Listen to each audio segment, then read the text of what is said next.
alcohol wars are spiralling further out of control. Bar owners now being extorted for $10,000 a month just to spare them from the violence. Venues are being told once they pay up, their name is removed off the list of destruction.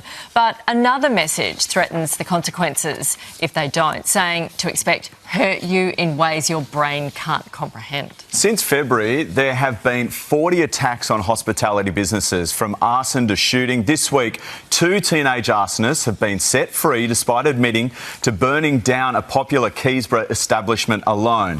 For more, let's bring in David Craig, former AFP detective, and Amelia Bitsis, the acting chief executive of the Victoria Chamber of Commerce. Thanks to both of you. David, first, one man has been charged for making fake threats to businesses. What are the chances these threats are real?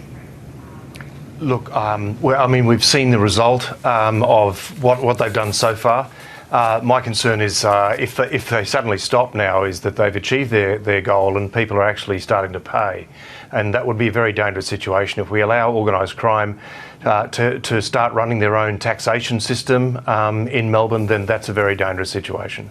It's like mafia stuff, isn't it? And they're using these kids as proxies almost. What would you say to bar owners, to hospitality venue owners right now? Should they listen to these threats? Should they go straight to the police? What would you do?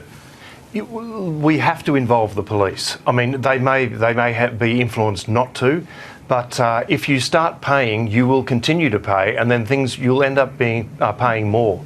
I mean, these people are outsourcing crime to children.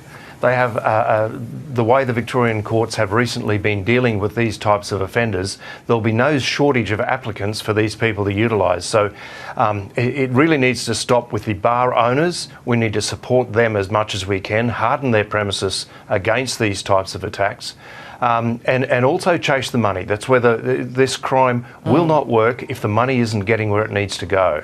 So the Victorian Police would be well advised, I'm sure they're well over it, to be tracing down the finances, to block them off getting to where they're meant to go. Amelia, you're the Chamber of Commerce. What are the businesses saying to you?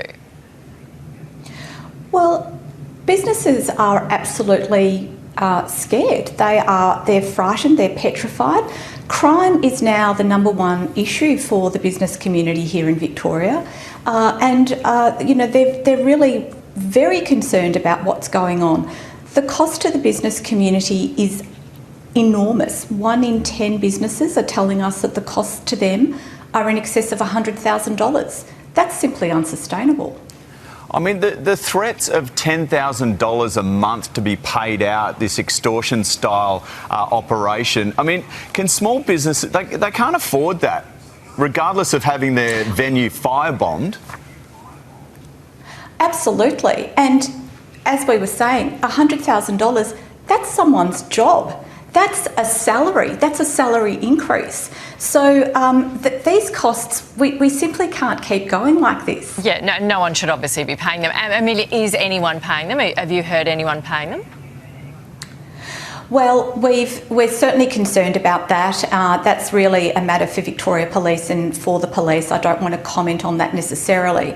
But certainly we're aware that business is paying.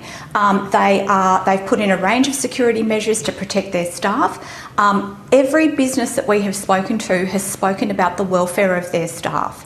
They're very concerned about that. They've certainly put in a range of security measures into their own premises, be it CCTV, be it increased patrols, etc.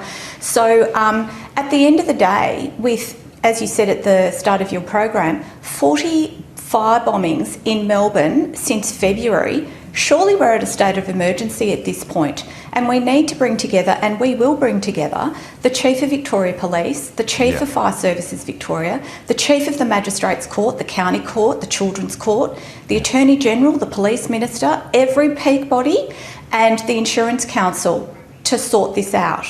Yeah, we're going to talk to the Premier as well, and the idea of putting arson on that youth crime legislation too. Thanks for joining us. We'll follow up that story for sure.